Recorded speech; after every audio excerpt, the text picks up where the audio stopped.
Puluhan hektar tanaman padi di Kecamatan Muara Beliti, Kabupaten Musirawas, rusak akibat diserang oleh hama burung.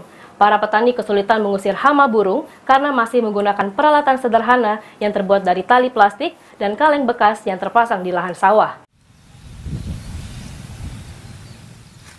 Sudah hampir 2 pekan terakhir, hama burung pipit dari berbagai jenis menyerang puluhan hektar tanaman padi siap panen, hingga membuat bulir padi menjadi terlanjur rusak, yang ada di lahan persawahan Dusun 7 Desa Suro, Kecamatan Muara Beliti, Kabupaten Musirawas.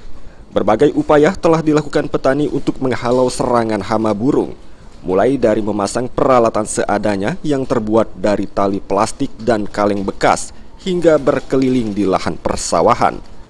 Ketua kelompok tani setempat mengatakan, hama burung mulai menyerang sejak malai padi mulai keluar. Setidaknya ada 20 hektar tanaman padi yang terdampak oleh serangan hama burung pipit dari berbagai jenis, terutama burung pipit manyar yang lebih ganas memakan buah padi. Mulai dari keluar malai, itu burung yang banyak sekali, hampir tidak terjaga. Cuman kita karena modal cuman tali wae, nggak ada pasang jaring gitu. Nah, mungkin harapan kami dari Dinas Pertanian ya saling mengerti lah supaya bisa dibantu jaring kan, agak ringan untuk istilahnya nunggu burungnya kan. Ada berapa hektar Pak yang terdampak serangan hama di sini? Sekitar 20 hektar lah. Terus ada burung ini apa, manyarin namanya apa? Pintau kalau orang dusun, burung pintau. Nyerang juga ya? Nyerang juga, itu lebih ganas itu. Lebih ganas itu.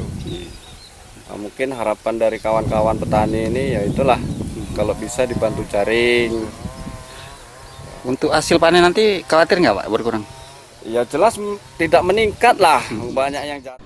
Petani pun berharap ada bantuan dari pihak terkait berupa jaring penangkal serangan hama burung yang lebih efektif, sehingga hasil panen tidak berkurang di masa pandemi saat ini. Adi Arianza, PAL TV.